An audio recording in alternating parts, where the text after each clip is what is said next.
At UMC, access to your health care is only a call away. Dial 74-NURSE for free, instant medical advice from experienced and trusted UMC nurses. 24 hours a day. Learn more at umchealthsystem.com.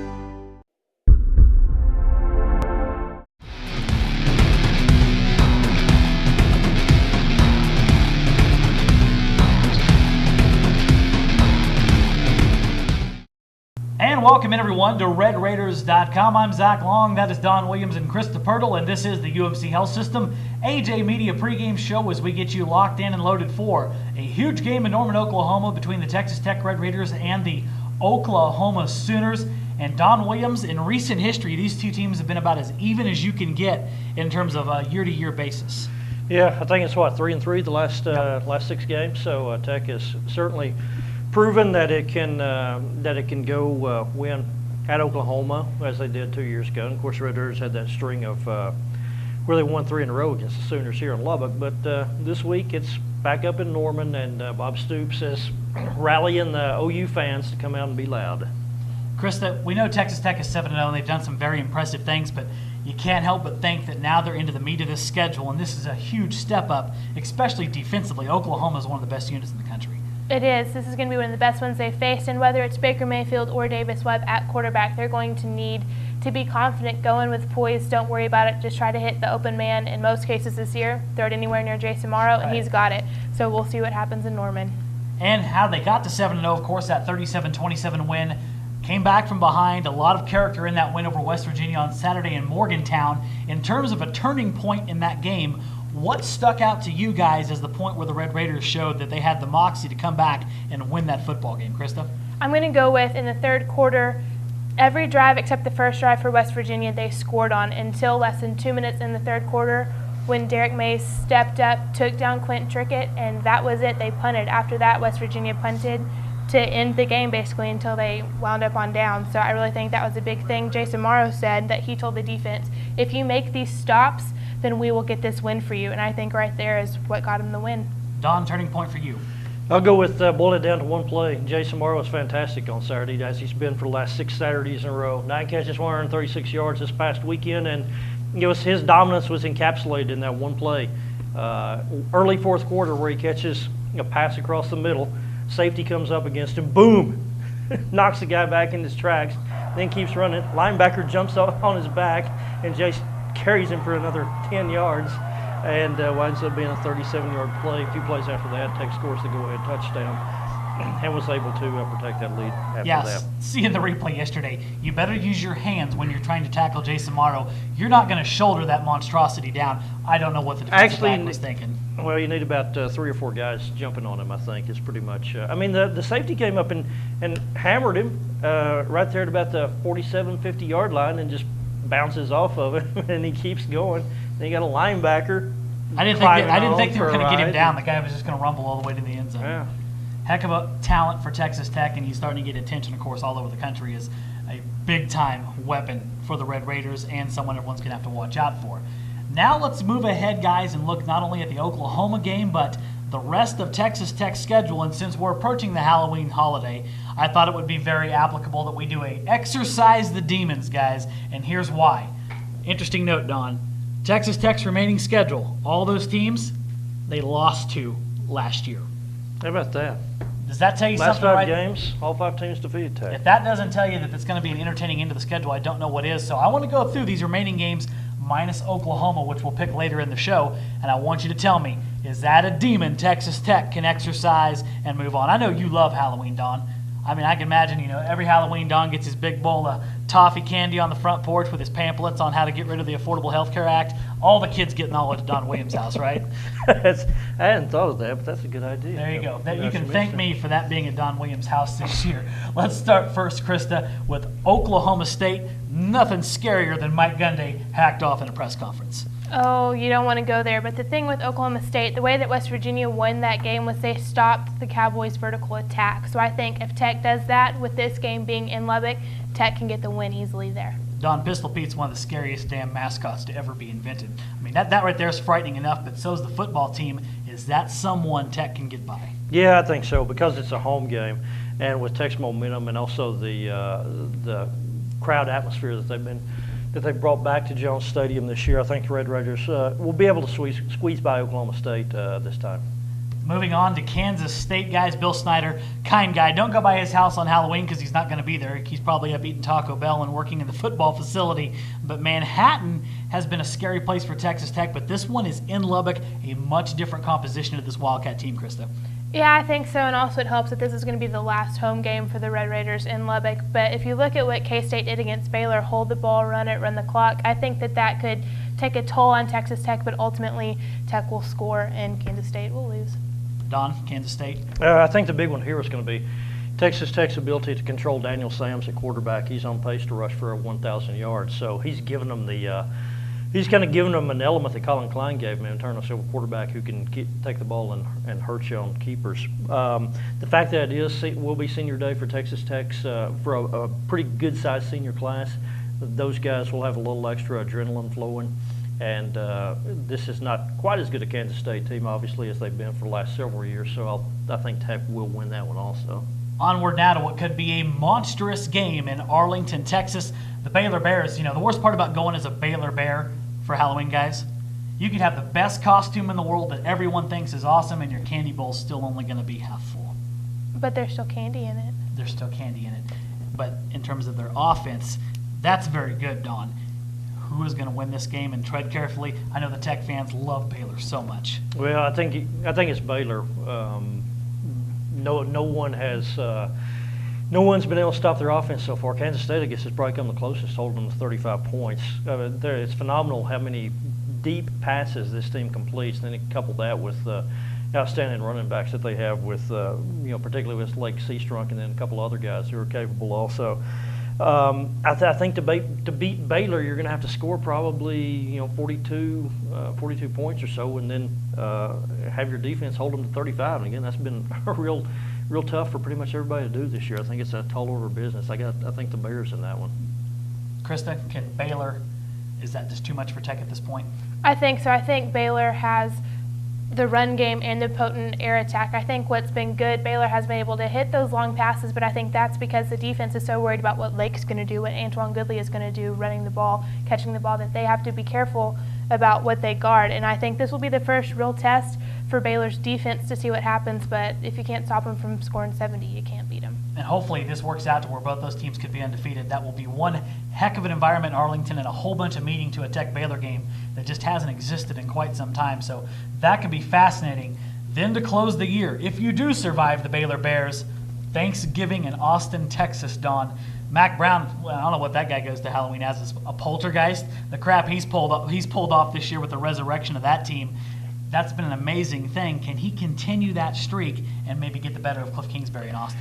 The thing I think to be concerned about in the Texas game is what the Longhorns have done to the Red Raiders offensively the last couple of years. A couple of years ago down in Austin, of course, they pounded them with a run for more than 400 yards, and they still have a lot of those same guys with Malcolm Brown and Joe Bergeron, mix in Jonathan Gray, and then last year out here in Lubbock, hits a couple of big touchdown passes to Mike Davis. And again, most of those personnel weapons are back for the Longhorns, coupled with the fact that you play in Austin on Thanksgiving night. I think it's maybe a little bit much to expect the Red Raiders to win that one. So I think Texas in that one.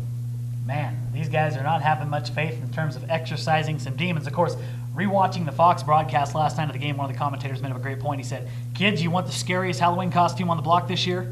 Just get you a 22 Texas Tech jersey and put that on, because that's one of the scariest people in college football right now. He's huge. There you go. So maybe they can get past it, maybe they can't, but there's our Halloween countdown. In terms of exercising the demon, a lot of work for Texas Tech to do. But up first, before we can even get to that, they have to get through Oklahoma and Norman. We'll be right back to look at the Big 12 schedule and predict Texas Tech and Oklahoma. For complete coverage of Texas Tech football on your iPad, download the Game Day app from AJ Media. Full coverage of each game with in-depth stories and videos. Find rosters, depth charts, and stats to get you ready each week. Also, recruiting coverage from Reckham 24/7. The Game Day app from AJ Media. And welcome back, everyone, to the UMC Health System AJ Media pregame show. Now it's time to look at the Big 12 slate this week. All these games important as we get into the November with a very tight conference race, guys. Let's start first with the team Texas Tech played last week, the West Virginia Mountaineers. They venture into Manhattan, Kansas to take on the Wildcats. Krista? I'm going to go with Kansas State. I think that the Wildcats really need to get a conference win, need to get that going, and I think that Bill Snyder is going to coach these guys that, hey, West Virginia is beatable, let's take them down. So I'm going to go with Kansas State. Manhattan, a tough place to win. I really like the maturation of Daniel Sams at this point, really becoming a weapon. I think they do enough with him to win that game, Don. Yeah, Kansas State, close losses so far against Texas, Oklahoma State, and Baylor within the conference. They're better than their record shows, and I think they'll be a better team in the second half than they were in the first half. So I got KSU in this one. Don, right back at you for this one, a very intriguing game. Texas visits TCU. Yeah, and I think we know what a hostile environment Fort Worth can be now, where only the players' parents get to attend the game. They're trying something new at TCU this year, freaking out the opposing team by fans staying away from Amon Carter Stadium. You know, it's that creepy quiet, man. That creepy quiet. It's the creepy quiet, but I think Texas will survive the creepy quiet in Fort Worth. Yeah, I like the running game progress for Texas right now. A big bruising attack, and quite frankly, TCU's offense just not getting it done the last few weeks. So I'm going to go with Texas in that one. Krista? I'm going to go with Texas. I think y'all said enough about why they'll win, so we'll just stick with that. We're just that darn good, Don. I just like Don's explanation. I think he's excited about all the chicken fried steak in the back of the room. Yeah, we did a food shoot today, and this room reeks of chicken fried steak, and I can't even keep Don on focus. So I'm fired up. Yeah, and I gave him a free one earlier, so he's doing well right now. That's how we bribe him to do these shows, guys. Speaking of scary things, Ames, Iowa has not been kind to the Oklahoma State Cowboys, guys. Krista, how do you see that game? I'm going to give Oklahoma State this one. I think that Iowa State could win, but I think that Oklahoma State is going to start to piece things together, get back where they were expected to be this season, and I think they'll do it with a statement in Ames. They better be careful up there. They switched quarterbacks again last week and went back to Clint Shelf. I'm not for sure Oklahoma State has things figured out, but nor does Iowa State. They're coming off a rough patch. I just don't know where their focus is. Be a tight game, Don, but I think Oklahoma State has enough weapons, maybe some special teams touchdowns there that will get them past Iowa State in Ames. Yeah, Iowa State, I think, had that tough stretch of the schedule where you got to make back-to-back trips from Iowa down to Texas with Lubbock one week and then Waco the next. I think that cumulative effect of the tough loss to Texas, a tough loss to Tech, and then back another long road trip back to play Baylor really got the Cyclones last weekend. I expect that they will kind of get their second win to be better this week when they get back at home in front of the fans in Jack Trice Stadium, who continue to fill that place up, even with a one-win team. Close game, but I'll take out Oklahoma State to just barely get out of there with a win. Speaking of exorcism, somebody better call a priest and send them to Lawrence, Kansas, guys. Baylor visits Charlie Weiss and the Jayhawks. Don, right back to you on this one. Baylor by as much as they want. The only thing, obviously, I think that gives Kansas hope in this one is if the Bears simply completely overlook KU, and even then they probably still score 49 points against them. Props to KU for the way they played last week in the first half against Oklahoma. A fantastic effort. They keep getting better, but they do not have the weaponry to compete with Baylor. Even if Baylor has an off day, they're still going to score 45 points. It's just a matter of how brutal that gets in Lawrence, Krista. Yeah, I'm going to go with Baylor. It'd be a closer game if it was basketball, but this is going to be a thumping. Yeah, a KU fan always has solace in the old basketball season right around the corner. Onward now to the game at hand. Texas Tech visits Norman, Oklahoma. This is a big one, guys. Of course, right now, Texas Tech, number 10 in the BCS, Oklahoma just below them. This is a statement game for who wants to take the lead in this conference race, regardless of Baylor being undefeated. These two teams are powerhouses. This has been a great atmosphere the last couple times in Norman, Don. A big-time game. Krista, I'm going to start with you, though. How do you see this? And everyone be prepared here, because Cliff Kingsbury said this week, what did he say, guys? They love doubters. They love people and pick against them. So, by God, let's motivate Cliff Kingsbury. Let's start with Krista Pirtle. How do you see Oklahoma and Texas Tech? Here you go, Cliff, 28-24 Oklahoma. Ooh. What's your reasoning there? It's in Norman, first and foremost. I know that Tech won there last year, but I think it's going to be a lot different this year. They're struggling. They know that they need to get home to build up a win. I also think the struggle against Kansas should give them some extra motivation to play better than they have been against Tech. And I think that Oklahoma can get this one done. This time of year, I always have to preface my prediction of saying that I grew up in Oklahoma.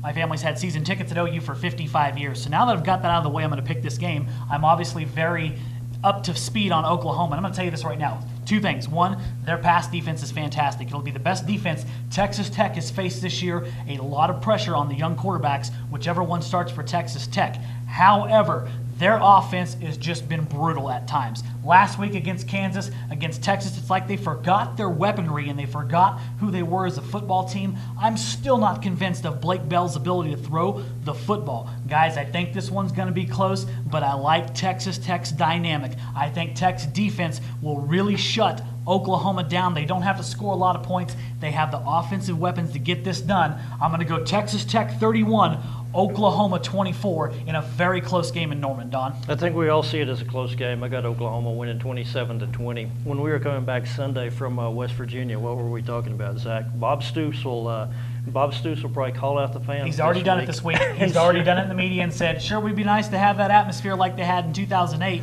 when they tried to bring down the stadium during House of Pain's jump around. Yep, and sure enough, he did it this week. He said the fans need to get revved up and make more noise than they've been making to make it a tough atmosphere for Texas Tech to play in. I think OU, even though they look much more human this year and they don't have a go-to guy on offense, there's not a Sam Bradford on this team. There's not a Jermaine Gresham. There's not a Ryan Broyles. It's just a bunch of guys who have been pretty mediocre so far. But I think when you get all those Sooners fans, cranking them up, they'll have the adrenaline that Bob Stoops loves nothing better than to have an undefeated team come into Norman, get his guys jacked up and take that team down. So I just think it's a tough assignment for the Red Raiders, regardless of OU being not quite itself this year, and I think Oklahoma will protect home field in this one. There you have it. Remember, kids, you can send your hate mail to Don Williams and Krista Pirtle for picking Oklahoma over Texas Tech. Leave me out of the one this week. I actually behaved myself. But, guys, you're the guy who says Tech's going to be 8-0. On Saturday night. Like I said, that's hard for me to do. I grew up as an OU fan, but I got to follow facts, and the facts tell me right now I don't like Blake Bell. It's a personal thing with you. It's starting to become personal. I know that's just the way it is. Guys, in all seriousness, though, this is a huge football game in Norman, Oklahoma. Huge BCS implications, huge Big 12 championship implications. This is why you play the game. This is the moment Texas Tech and Cliff Kingsbury and his staff have prepared for. They've asked the kids to believe in them. They're 7-0. Now, is the belief enough to beat Oklahoma, Don? Is it going to be a mindset thing, or is it going to be a physicality thing that you see them falling short? That's a good question. We'll see. We'll see. Answer it. I think Tech will be okay on both. I think Tech will give a good account of itself. I just feel like there's a good chance you'll see the Sooners play as good a game as they played all year on Saturday afternoon. Maybe I would expect them to play the best game that they've played this season, given the stakes, given that they have an undefeated team in front of them, and knowing what Bob Stoops will probably be motivating those guys like crazy this week. Should be a good atmosphere in Norman. Of course, we'll be up there with full coverage of Texas Tech and Oklahoma for you from outside Memorial Stadium. Of course, we'll have Road Rage. Also, check out right now online, Don, a marathon episode of Don versus Twitter this week. He took on all questions and just micro-analyzed the living heck out of every single one of them. And, of course, we have our topics discussion coming up with Krista Pirtle over at RedRaiders.com and LubbockOnline.com. Until that time, we bid you farewell. We'll see you in Norman, Oklahoma. This has been the UMC Health System AJ Media pregame show on RedRaiders.com.